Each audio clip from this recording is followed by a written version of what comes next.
இந்த படத்தோட ஓப்பனிங்ல சிகாகோ 2035 காமிக்கிறாங்க. இந்த காலகட்டத்துல மனுஷங்க எல்லாருமே தங்களுக்கு வேலை செய்யறதுக்காக ரோபோட்ஸ வச்சிருக்காங்க. மனுஷங்க ரோபோட்ஸ பெட்டு மாதிரி யூஸ் பண்ணிட்டு இருக்காங்க. இந்த எல்லா ரோபோட்ஸுமே 3 விதிகளுக்கு கீழே தான் இயங்கிக்கிட்டு இருக்கு. முதல் விதி, அதுங்க மனுஷங்களை தாக்க கூடாது. ரெண்டாவது விதி, ரோபோட்ஸ் மனுஷங்க சொல்றது கேட்டுதான் நடக்கணும். மூணாவது விதி என்னன்னா, ரோபோட்ஸுக்கு ஆபத்து வரும்போது அது தன்னைத்தானே தற்காத்துக்கணும்ன்றதுதான் மூணாவது விதி. இந்த 3 விதியையும் கடைபிடிக்கலன்னா அந்த ரோபோட்ஸ் தானாவே டீஆக்டிவேட் ஆகிற மாதிரி செட் பண்ணி வச்சிருக்காங்க. இந்த மாதிரியான ரோபோட்ஸை ஒரே ஒரு கம்பெனி தான் இப்போதைக்கு தயாரிச்சுக்கிட்டு இருக்கு. அந்த கம்பெனி பேரு யூஎஸ்ஆர். இதையெல்லாம் சொல்லி முடிச்சுட்டு டெல்லுன்ற ஒருத்தனை காமிக்கிறாங்க. அவனுக்கு தூக்கத்துல தனக்கு நடந்த சம்பவம் ஒண்ணு கனவா வந்துகிட்டு இருக்கு. அதுல இவன் கார்ல போயிட்டு இருக்கும் போது ஒரு ட்ரக்கு இவன் காரையும் இன்னொரு காரையும் இடிச்சு தண்ணிக்குள்ள தள்ளி விடுது. தண்ணிக்குள்ள மூழ்கின இவனை காப்பாத்துறதுக்காக இவனோட ரோபோட் ட்ரை பண்ணிக்கிட்டு இருக்க. இன்னொரு கார்ல ஒரு சின்ன பொண்ணு உயிருக்கு போராடிக்கிட்டு இருக்கு. டெல்லு தன்னோட ரோபோட் கிட்ட என்ன விட்டுட்டு அந்த பொண்ணை காப்பாத்துன்னு சொல்லிக்கிட்டு இருக்க. அந்த ரோபோட்டும் கால்குலேட் பண்ணி, உங்களை விட அந்த பொண்ணு ரொம்ப ஆழமா இருக்கா, அவ உயிர் பொழைக்க சான்ஸ் ரொம்பவே கம்மி, அதனால நான் உங்களே காப்பாத்துறேன்னு சொல்லிட்டு டெல்ல காப்பாத்திக்கிட்டு இருக்கு. அந்த குழந்தைய காப்பாத்த பண்ண டெல்லையும் அந்த ரோபோட் அலோ பண்ணல. இதுக்கப்புறமா டெல்லு கனவுல இருந்து முழிக்கிறான். இந்த சம்பவம் எனக்கு உண்மையா நடந்ததுனால இவன் ரோபோட்ஸே அடியோட வெறுக்கிறான். ரோபோட்ஸை பார்த்தாலே இவன் விலகி போயிடுவான். ஒரு நாள் இவன் வேலை கிளம்பி போயிட்டு இருக்கும் போது ஒரு ரோபோட் வேகமா ஒரு பேக்கை தூக்கிட்டு ஓடிக்கிட்டு இருக்கு. இவனும் அந்த ரோபோட் ஏதோ தப்பு பண்ணுதுன்னு நினைச்சுக்கிட்டு அந்த ரோபோட்டை துரத்திக்கிட்டு இருக்கான். அந்த ரோபோட்டும் வேகமா ஓடி போயிட்டு இருக்க. இவனும் விடாம அந்த ரோபோட்டுக்கு ஈக்குவலா ஓடி போய் அந்த ரோபோட்டை தாவி பிடிக்கிறான். கடைசியில பார்த்தா அந்த ரோபோட் எந்த தப்புமே பண்ணல. அந்த ரோபோட் தன்னோட முதலாளி சொன்ன மாதிரியே அவங்களோட பேக்கை எடுத்துட்டு வந்திருக்கு. அந்த ரோபோட் தப்பு பண்ணலன்னு புரிஞ்சுக்கிட்ட டெல்லும் அந்த ரோபோட்டோட ஓனர் கிட்ட சாரி சொல்லிட்டு அங்கிருந்து கிளம்பி போறான். இவன் ஒரு டிடெக்டிவ். இவன் தன்னோட ஆபீஸ்க்கு போய் வேலையை பார்த்துட்டு இருக்கும் போது இவனோட சுப்பீரியர் இவன் கிட்ட வந்து, உனக்கு என்னதான் பிரச்சனை, நீ எதுக்காக ரோட்ல சும்மா போயிட்டு இருக்க ரோபோட்ஸ் எல்லாம் தாக்கிக்கிட்டு இருக்க, நீ பிடிச்ச ரோபோட்டுக்கு டேமேஜ் சிவியரா இருக்கனால அந்த ரோபோட்டோட ஓனர் உன்கிட்ட நஷ்ட ஈடு கேட்டிருக்காங்க, நீ அதுக்கான காசை கொடுத்துதான் ஆகணும்னு சொல்லிக்கிட்டு இருக்க. டெல்லும் கடுப்பாகிறான். இதுக்கப்புறமா அந்த சுப்பீரியரும் டெல்ல பார்த்து, இங்க பாரு, ரோபோட்ஸ்லாம் ரொம்ப நல்ல விஷயம் தான், அதுங்க மனுஷங்களுக்கு உதவியா இருக்குன்னு சொல்லிக்கிட்டு இருக்க. டெல்லும் கடுப்புல, இங்க பாருங்க, ரோபோட்ஸ்லாம் தப்பானதுன்னு நான் ப்ரூவ் பண்ணி அதுங்களை நான் மொத்தமா பேன் பண்ண வைக்க தான் போறேன்னு சொல்லிக்கிட்டு இருக்கான். அதை கேட்ட அந்த சுப்பீரியரும், இதெல்லாம் உன்னால முடியாது ராஜான்னு சொல்றாரு. அதுக்கப்புறமா அவன் கையில ஒரு கேஸ கொடுத்துட்டு, இந்த கேஸ பாருன்னு சொல்றாரு. அதுக்கப்புறமா சின்ன சின்ன கேஸ பார்க்க தான் நீ இருக்க, தேவையில்லாம மத்த ரோபோட்ஸ் எல்லாம் புடிச்சு நோண்டிக்கிட்டு இருக்காதுன்னு சொல்லிட்டு அங்கிருந்து கிளம்பி போறாரு. இதுக்கு அடுத்த சீன்ல டெல்லுக்கு யாரோ தற்கொலை பண்ணிக்கிட்டாங்கன்னு ஒரு இன்ஃபர்மேஷன் வருது. இவனும் அந்த ஸ்பாட்டுக்கு போறான். அங்க போய் பார்த்தா ஒரு சயின்டிஸ்ட் மாடியில இருந்து விழுந்து இறந்து போயிருப்பாரு. அதை பார்த்து இவனும் வருத்தப்படுறான். ஏன்னா இந்த படத்தோட ஸ்டார்டிங்ல இவனுக்கு வந்த கனவுல இவனுக்கு ஆக்சிடென்ட் ஆயிருக்கும்ல, இவனை ஒரு ரோபோட் கூட காப்பாத்திருக்கோம்ல, அந்த ஆக்சிடென்ட்ல இவனோட கை மொத்தமா செயலிழந்து போயிடுச்சு. இவனுக்கு இந்த சயின்டிஸ்ட் தான் ஒரு ரோபோட்டிக் கையை ஃபிட் பண்ணிருப்பாரு. இதுக்கப்புறமா அங்க இருக்கிற ஒரு நானோ பார்ட்ல இந்த சயின்டிஸ்டோட ஒரு ஹோலோகிராம் தெரியுது. அதுல அந்த சயின்டிஸ்டும் பேசிட்டு இருக்க. டெல்லி, நீங்க எதுக்காக இப்படி பண்ணீங்கன்னு கேட்டுட்டு இருக்கான். அதை கேட்ட அவரும், இதை பேசுறதுக்கு இது சரியான நேரம் இல்லைன்னு சொல்ல அந்த ஹோலோகிராமும் ஆஃப் ஆகுது. இதுக்கப்புறமா டெல்லி இதை பத்தி மேல விசாரிக்க அந்த கம்பெனியோட சிஇஓ கிட்ட போய் விசாரிக்கிறான். அந்த சிஇஓவும் அந்த சயின்டிஸ்ட் ஏற்கனவே மன அழுத்தத்துல இருந்தாரு. அவர் இந்த ரோபோட்ஸ் எல்லாத்தையுமே புதுசா மாத்துறதுக்கு ட்ரை பண்ணிட்டு இருந்தாரு. அந்த பிரஷர்ல தான் இந்த மாதிரி ஒரு முடிவு எடுத்துட்டாருன்னு சொல்லிக்கிட்டு இருக்க. டெல்லுக்கு இதெல்லாம் நம்பிக்கையே இல்ல. அவனும் அந்த கம்பெனியோட இன்னொரு சயின்டிஸ்ட போய் மீட் பண்றான். அவங்க பேரு சூசன். அவங்க கிட்ட விசாரிச்சுட்டு இருக்கும் போது அந்த சூசன் அந்த கம்பெனியை கண்ட்ரோல் பண்ணிக்கிட்டு இருக்க ஏஐ கிட்ட கூட்டு போறா. அந்த ஏஐ பேரு விக்கி. அந்த விக்கி கிட்ட டெல்லும் நடந்தது என்னன்னு விசாரிச்சுக்கிட்டு இருக்க. அந்த விக்கியும் அந்த கம்பெனியோட சிசிடிவி ஃபுட்டேஜ டெல்லுக்கு போட்டு காமிக்குது. அதுல அந்த சயின்டிஸ்ட் செத்ததுக்கு அப்புறமா யாரும் உள்ளேயும் வரல, வெளியும் போல. இதனால டெல்லி என்ன யோசிக்கிறானா, அந்த கொலைகாரன் இன்னும் உள்ளதான் இருக்கான்னு. இதுக்கப்புறமா டெல்லும் அந்த சூசனை கூப்பிட்டுக்கிட்டு அந்த சயின்டிஸ்ட் இருந்து கடைசியா விழுந்து இறந்து போன அந்த ரூமுக்கு போய் பாக்குறான். அங்க போய் பார்த்தா நிறைய ரோபோட்ஸ் இன்கம்ப்ளீட்டா இருக்கும். அந்த கும்பல்ல இருந்து ஒரு ரோபோட் இவங்க 2 பேரையும் அட்டாக் பண்ண பாக்குது. அந்த ரோபோட் டெல்ல அட்டாக் பண்ண பாக்க அந்த ரோபோட் பேரு சன்னி போல. சூசனும் சன்னின்ற பேரை சொல்லி, நீ முதல் விதியை மீறிட்ட, அதனால டீஆக்டிவேட் ஆகுன்னு சொல்லிக்கிட்டு இருக்க. இவளோட கமெண்ட்டுக்கு அந்த சன்னி ரெஸ்பான்ஸ் பண்ணவே இல்ல. அந்த சன்னியும் டெல்ல அட்டாக் பண்ணிட்டு அங்க அந்த ஜன்னல் வழியா எகிரி குதிச்சு போக ட்ரை பண்ணுது. அப்ப டெல்லு அந்த சன்னிய கன்னை எடுத்து ஷூட் பண்ண அந்த சன்னியோட உடம்புல இருந்து லிக்விட் கசிய ஆரம்பிக்குது. இதுக்கப்புறமா அந்த சன்னிய அங்க இருந்து எஸ்கேப் ஆகி ஓடி போக டெல்லு சூசனை பார்த்து, நான் அந்த சன்னிய சுட்டதுல அதோட உடம்புல இருந்து லிக்விட்லாம் கசிய ஆரம்பிச்சிருக்கு. கொஞ்ச நேரத்துல அதை சரி பண்ணலன்னா அது தானாவே செயலிழந்து போயிடும். அதை சரி பண்றதுக்கான இடம் எங்க இருக்குன்னு கேட்டுட்டு இருக்கான். அதை கேட்ட சூசனா அவன் அந்த இடத்துக்கு கூட்டு போயிட்டு இருக்க. கார்ல போயிட்டு இருக்கும் போது டெல்லும் போலீஸ் கால் பண்ணி எனக்கு பேக்கப் வேணும்னு சொல்லிக்கிட்டு இருக்கான். இதுக்கப்புறமா இவங்க ரெண்டு பேரும் அந்த ரிப்பேர் பண்ற இடத்துக்கு போறாங்க. அங்க போய் பார்த்தா நிறைய அட்வான்ஸ்டான ரோபோட்ஸ் வரிசை கட்டி நின்னுட்டு இருக்கும். அதுல சன்னி யாருன்றதை கண்டுபிடிக்கிறதுக்காக டெல்லும் அங்க இருக்க ரோபோட்ல ஒன்ன கன் எடுத்து ஷூட் பண்றான். அதை பார்த்த சன்னிய லைட்டா பயத்துல அசையுது. டெல்லும் மாட்டினாட்டா பம்பரக்கட்ட மண்டையான்னு சொல்லிட்டு சன்னிய விரட்டி பிடிக்க ட்ரை பண்றான். ஆனா சன்னி அவனை தூக்கி விசிறி அடிச்சுட்டு அங்க இருக்க ஷட்டரை உடைச்சுக்கிட்டு வெளியே போலான்னு ட்ரை பண்ணுது. ஆனா அதுக்குள்ள டெல்லு பேக்கப்காக கூப்பிட்ட போலீஸ் அங்க வந்து சன்னிய வலை போட்டு பிடிச்சிடுறாங்க. இதுக்கப்புறமா டெல்ல அந்த சன்னிய நேருக்கு நேர் வச்சு விசாரிச்சுக்கிட்டு இருக்கான். அப்ப டெல்ல அந்த சன்னிய பார்த்து நீ எதுக்காக அந்த சயின்டிஸ்ட கொன்னான்னு கேட்டுட்டு இருக்க. சன்னியும் நான் எதுக்காக அவரை கொல்ல போறேன், அவர் தான் என்ன உருவாக்குனாரு, நான் அவருக்கு ரொம்ப செல்லமான ரோபோட்டா இருந்தேன், என்னால எப்படி அவரை கொல்ல முடியும்னு பாவமா சொல்லிக்கிட்டு இருக்கான். இவங்க ரெண்டு பேரும் இப்படி பேசிட்டு இருக்கும் போது அந்த கம்பெனியோட சிஇஓ அந்த இடத்துக்கு வரான். அவன் அங்க வந்து இந்த ரோபோட்ல ஏதோ பக் ஃபார்ம் இருக்கும் போல, இந்த ரோபோட்டை நீங்க விசாரிச்சீங்கன்னா எங்களோட கம்பெனிக்கு தான் கெட்ட பேரு, அந்த பக்கை நாங்களே பார்த்து கிளியர் பண்றோம், இப்ப சன்னியை எங்க கூட அமுச்சு வைங்கன்னு சொல்லிட்டு அந்த சன்னியை இவங்க லீகலா அங்கிருந்து கூப்பிட்டு போக பாக்குறாங்க. அவங்க அந்த சன்னியை அங்கிருந்து கூப்பிட்டு போகும்போது சன்னி டெல்ல ஏக்கமா பாத்துக்கிட்டே போகுது. அவங்க லீகலா சன்னியை கூப்பிட்டு போறதுனால டெல்லாலையும் எதுவும் பண்ண முடியல. இதுக்கப்புறமா டெல் அந்த சயின்டிஸ்டோட வீட்டுக்கு போறான். அது ஒரு நைட் டைம். காலையில ஆனா அந்த வீட்டை இடிக்கிறதுக்காக அந்த கம்பெனிக்காரங்க ஒரு ஏஐ மிஷினை செட் பண்ணி வச்சிருப்பாங்க. டெல்லா அதுக்குள்ள போய் ஏதாச்சும் எவிடன்ஸ் கிடைக்குதான்னு பார்க்க ட்ரை பண்ணிட்டு இருக்கான். இப்படியே அவன் அந்த வீட்டுல தேடி பார்த்துட்டு இருக்கும் போது அந்த வீட்டை இடிக்க வச்சிருந்த ஏஐ மிஷின்ல பக் ஃபார்ம் ஆகுது. 8 AM செட் பண்ணி வச்சது 8 PM மாறி அந்த நிமிஷமே அந்த வீடு இடிய ஆரம்பிக்குது. இதை பார்த்து பதறி போன டெல்லும் அங்க இருந்து எஸ்கேப் ஆக பாக்குறான். அங்க இருந்து ஒரு பூனையை தூக்கிக்கிட்டு அந்த வீடு இடியதுக்குள்ள அங்க இருந்து ஓடி எஸ்கேப் ஆக பாக்குறான். அந்த வீடும் கொஞ்சம் கொஞ்சமா இடிஞ்சுக்கிட்டு இருக்க டெல்லுக்கும் காயம் பட ஆரம்பிக்குது.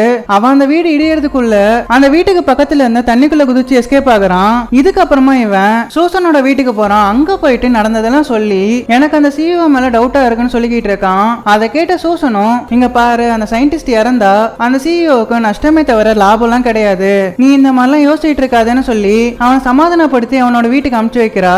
இதுக்கப்புறமா டெல்லும் வீட்டுக்கு தன்னோட கார்ல போயிட்டு இருக்கும் போது வழியில நிறைய ரோபோட்ஸ் எல்லாம் ஏத்திக்கிட்டு ஒரு ட்ரக் போறத பாக்குறான். அதை பார்த்து தான் கார்ல இருந்த ஏஐ கிட்ட அந்த சயின்டிஸ்ட் கடைசியா யார்கிட்ட எல்லாம் பேசினாரு, யாருக்கெல்லாம் மெசேஜ் பண்ணாருன்ற டீடைல கேட்டுட்டு இருக்கான். அதை கேட்ட ஏஐயும் அந்த டீடைல்ஸ் இவன் கிட்ட கொடுத்துட்டு அப்படியே அந்த சிஇஓ கிட்ட இவன் இந்த மாதிரிலாம் கேட்கறான்னு சொல்லி போட்டு கொடுத்துருது. இதை கேட்ட அந்த சிஇஓவும் கடுப்பாகிறான். உடனே டெல்ல கொல்றதுக்கு நிறைய ரோபோட்ஸ் அனுப்பி வைக்கிறான். அந்த ரோபோட்ஸும் டெல்லோட காரை அட்டாக் பண்ண டெல்லும் தன்னோட காரை சேஃப்டி மோட்ல போடுறான். அதுக்கப்புறமா அந்த காரு அட்டாக் பண்ண வந்த ரோபோட்ஸை தடுத்துக்கிட்டு இருக்கு. ஒரு கட்டத்துல அந்த கார் மொத்தமா சுத்தி ஆக்சிடென்ட் ஆகுது. டெல் அந்த காரை சேஃப்டி மோட்ல போட்டதுனால அந்த காருக்குள்ள இருந்த டெல்லுக்கு எதுவுமே ஆகல. அவனும் அந்த கார் கண்ணாடி வழியா புரண்டு வெளியே வரான். வெளியே வந்த அவனை நிறைய ரோபோட்ஸ் அட்டாக் பண்ண பாக்குது. இவனுக்கும் ரோபோட் கைன்றதுனால அந்த ரோபோட்ஸ் எல்லாத்தையுமே அடிச்சு நவுத்துறான். இதை பார்த்த எல்லா ரோபோட்ஸும் இவன் மனுஷன் இல்ல ரோபோட் போலன்னு சொல்லி பயத்துல அங்கிருந்து தலை தெறிக்க ஓடுது. இதுக்கப்புறமா இவனோட சுப்பீரியர் அந்த இடத்துக்கு வரான். வந்து நீ எதுக்கு இந்த மாதிரிலாம் பண்ணிட்டு இருக்க, உனக்கு என்னதான் ஆச்சுன்னு சொல்லி கேட்டுட்டு இருக்க. டெல்லும் நிறைய ரோபோட்ஸ் எல்லாம் என்ன அட்டாக் பண்ண வந்துச்சு, என் காரை அதுதான் ஆக்சிடென்ட் பண்ணி விட்டுச்சு, என்ன கூட கொல்ல பார்த்துச்சுன்னு சொல்லிக்கிட்டு இருக்க. அந்த சுப்பீரியர் அது எதையுமே நம்புற மாதிரி இல்ல. அவனை பொறுத்த வரைக்கும் ரோபோட்ஸ் எல்லாம் மனுஷங்களுக்கு எந்த ஒரு கெட்டதையுமே பண்ணாது, அதுங்க ரொம்ப நல்லதுன்னு யோசிச்சுட்டு இருக்கான். இதுக்கப்புறமா அந்த சுப்பீரியர் நீ ஏதோ டிஸ்டர்பா இருக்க, நீ போய் ரெஸ்ட் எடுன்னு சொல்லிட்டு அவனை சஸ்பெண்ட் பண்ணி அவனை அங்கிருந்து அனுப்பிச்சு வைக்க. கடுப்பான டெல்லும் தன்னோட பேட்ஜ் அவங்கிட்ட விசிறி அடிச்சுட்டு அங்கிருந்து கோவமா போயிடுறான். இதுக்கு அடுத்த சீன்ல சூசன் டெல்ல பாக்கிறதுக்காக அவனோட வீட்டுக்கு வரா. வந்து நீ எதுக்காக அந்த சிஇஓ மேல இவ்வளவு சந்தேகப்படுறன்னு கேட்டுக்கிட்டு இருக்க. டெல்லும் தனக்கு ஆக்சிடென்ட் ஆன கதை, தனக்கு ரோபோட் கை இருக்கிற கதைன்னு எல்லாத்தையுமே சொல்லிக்கிட்டு இருக்கான். இதுக்கு அப்புறமா தான் அந்த சயின்டிஸ்டுக்கும் எனக்கும் பழக்கமாச்சுன்னு சொல்லிக்கிட்டு இருக்கான். இதை கேட்ட சூசனும் சரின்னு சொல்லிட்டு டெல்ல சன்னியை பாக்குறதுக்காக கூப்பிட்டு போறா. அங்க போயிட்டு நீ எதுக்காக இந்த மாதிரிலாம் பண்ணன்னு கேட்டுக்கிட்டு இருக்க. சன்னியும் எனக்கு அந்த டாக்டர் தான் மனுஷங்க மாதிரியே ஃபீல் பண்ற உணர்வை எனக்குள்ள விதைச்சாரு, அதுல இருந்து எனக்கும் நிறைய கனவுகள்லாம் வர ஆரம்பிச்சுது, என்னாலே மனுஷங்க மாதிரி நிறைய விஷயங்களை ஃபீல் பண்ண முடிஞ்சதுன்னு சொல்லிக்கிட்டு இருக்கான். அதுக்கப்புறமா தனக்கு வந்த கனவை ஒரு பேப்பர்ல வரைஞ்சு காமிச்சிட்டு இருக்கான். அதுல ஒரு உயரமான பிரிட்ஜ் மேல ஒருத்தன் நின்னு கீழே ஆயிரக்கணக்கான ரோபோட்ஸை கண்ட்ரோல் பண்ணிக்கிட்டு இருக்க மாதிரி இருக்கு. இவங்க எப்படியே பேசிட்டு இருக்கும் போது அந்த ரூமுக்குள்ள அந்த சிஇஓ வரான். அவன் சூசனை பார்த்து இங்க பாரு, அந்த சன்னியை டீஆக்டிவேட் பண்ணிடு, அந்த சன்னிக்கு வந்த பக்குனால நம்ம கம்பெனிக்கு தான் கெட்ட பேரு, அதனால நீ அதை டீஆக்டிவேட் பண்ணிடுன்னு சொல்லிக்கிட்டு இருக்க. சூசனை வேற வழியே இல்லாம சரின்னு சொல்லிட்டு சன்னியை டீஆக்டிவேட் பண்றா. இதுக்கப்புறமா டெல்லும் விடுற மாதிரியே இல்ல. அவனும் அந்த சயின்டிஸ்டோட டேட்டாவெல்லாம் கலெக்ட் பண்ணி பாக்குறான். அதுல அந்த சன்னி வரைஞ்சு காமிச்ச மாதிரியே ஒரு பிரிட்ஜ் இருக்கு. இவனும் அந்த இடத்துக்கு போயிட்டு இருக்கான். அப்படி போயிட்டு இருக்கும் போது அந்த சயின்டிஸ்டோட ஹாலோகிராம் பாட்டையும் எடுத்துட்டு போறான். அங்க போய் பார்த்தா நிறைய கண்டெய்னர்ல புது ரக NS5 ரோபோட்ஸ் எல்லாம் செஞ்சு வச்சிருப்பாங்க. அதுக்கப்புறமா இவனும் அந்த ஹாலோகிராம் ஆன் பண்றான். அந்த சயின்டிஸ்டும் பேசிக்கிட்டு இருக்காரு.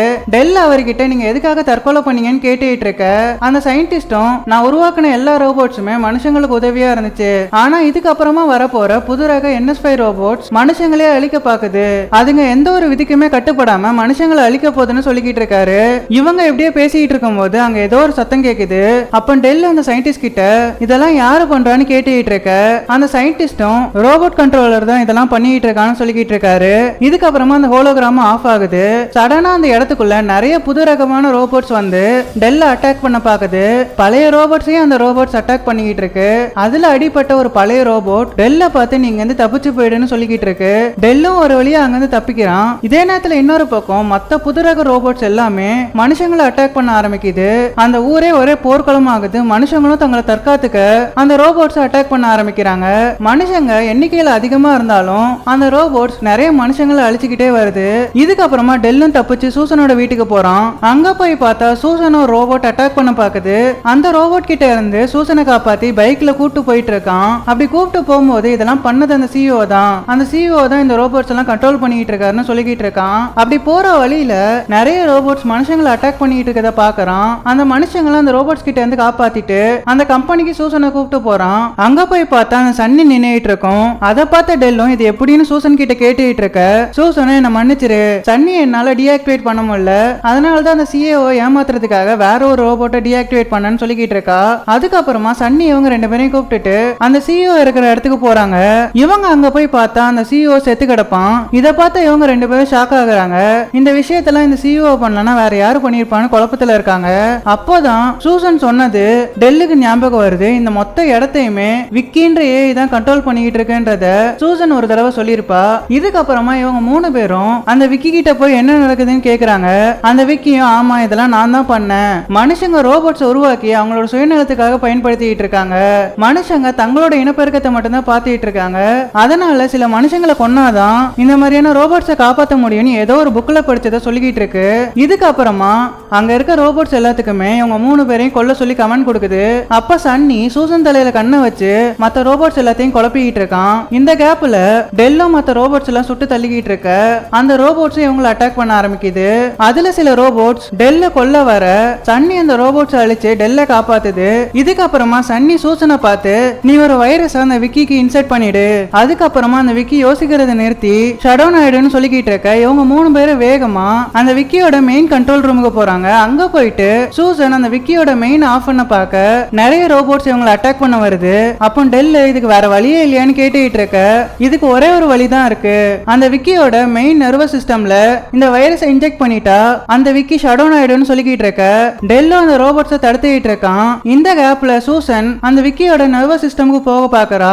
அது ஒரு உயரமான இடத்துல இருக்கு. அங்க போகணும்னா ஜம்ப் பண்ணி தான் போகணும். சூசனும் அந்த இடத்துல இருந்து ஜம்ப் பண்ண ஜஸ்ட் மிஸ்ல தடுமாறி கீழே விழுகிறா. இதுக்கப்புறமா சன்னியும் குதிச்சு சூசனை காப்பாத்துது. இவங்களுக்கு கொஞ்சம் கூட நேரமே இல்ல, நிறைய ரோபோட்ஸ் கொச கொசன்னு இவங்களை அட்டாக் பண்ண வந்துகிட்டே இருக்கு. அப்ப டெல்லு வேற வழியே இல்லாம அந்த உயரமான இடத்துல இருந்து குதிச்சு விக்கியோட நர்வஸ் சிஸ்டம்ல அந்த வைரஸை இன்ஜெக்ட் பண்றான். இதுக்கப்புறமா அந்த விக்கியும் ஷடவுன் ஆகுது, மத்த ரோபோட்ஸும் அமைதியாகுது. இதுக்கு அடுத்து நிலைமை சகஜமானதுக்கு அப்புறமா டெல்லு சன்னியை பார்த்து நீ எதுக்காக இப்படி பண்ண, நீ எதுக்காக அந்த டாக்டரை கொன்னான்னு கேட்டுட்டு இருக்கான். இவனுக்கு இந்த சந்தேகம் ஏன் வந்துச்சுன்னா அந்த டாக்டர் உடச்சிக்கிட்டு விழுந்த ஜன்னல் கண்ணாடி ரொம்பவே ஸ்ட்ராங் ஆனது, அதை எந்த ஒரு மனுஷனாலையும் உடச்சிக்கிட்டு விழவே முடியாது. அதுலயே அந்த டாக்டர் அந்த கண்ணாடியை உடச்சிக்கிட்டு விழுற அளவுக்கு பலசாலி கிடையாது. இதனாலதான் இந்த கேள்வி அவன் சன்னி கிட்ட கேட்கிறான். அதை கேட்டு அந்த சன்னியும் அந்த டாக்டருக்கு ஒரு உண்மை தெரிய வந்தது. இந்த மாதிரி ரோபோட்ஸ் எல்லாம் மனுஷங்களுக்கு எதிராக திரும்ப போது அது எந்த ஒரு லாவுக்குமே கட்டுப்படாம மனுஷங்களே அழிக்க போகுது. அந்த சயின்டிஸ்டுக்கு தான் உருவாக்குன ரோபோட்ஸே இந்த மாதிரி பண்றது ரொம்ப கஷ்டமா இருந்துச்சு.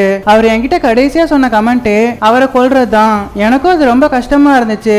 அவர் தான் எனக்குள்ள ஃபீலிங்ஸ் உருவாக்குனாரு. அதனாலதான் என்னால எந்த ஒரு லாவுக்குமே கட்டுப்படாம சுயமா யோசிக்க முடியுதுன்னு சொல்லிக்கிட்டு இருக்கான். அதுக்கப்புறமா எந்த ஒரு ரோபோட்ஸையுமே மனுஷங்களுக்கு எதிராக திரும்ப விடாம நான் பாத்துக்கிறேன், அது என்னோட பொறுப்புன்னு சொல்லிட்டு டெல்லி கிட்ட ஒரு டீல போடுறான். அதுக்கப்புறமா டெல்லும் சன்னி கிட்ட சாரி சொல்லிட்டு அவனை கை குலுக்கிட்டு அங்கிருந்து போறான். இதுக்கப்புறமா சன்னியோட கனவுல வந்த மாதிரியே சன்னி அந்த பிரிட்ஜ் மேல நின்னுக்கிட்டு ஆயிரக்கணக்கான ரோபோட்ஸை கண்ட்ரோல் பண்ணிட்டு இருக்கான். இத்தோட இந்த ஐ ரோபோட்ன்ற படம் முடியுது. உங்களுக்கு இந்த வீடியோ பிடிச்சிருக்கும் பிடிச்சிருக்கும்னு நினைக்கிறேன். பிடிச்சிருந்தா மறக்காம லைக் பண்ணிடுங்க. நம்ம சேனலை சப்ஸ்கிரைப் பண்ணலன்னா சப்ஸ்கிரைப் பண்ணி பக்கத்துல இருக்க பெல் ஐகானை கிளிக் பண்ணி ஆல் என்ற பட்டனை செட் பண்ணி வச்சுக்கோங்க. அப்பதான் நான் போற ஒவ்வொரு வீடியோஸும் உங்களுக்கு உடனே நோட்டிபிகேஷனா வந்து சேரும். நான் உங்களை ஒரு நல்ல வீடியோல அடுத்து சந்திக்கிறேன். அது வரைக்கும் ஹேவ் ஃபன் கைஸ்.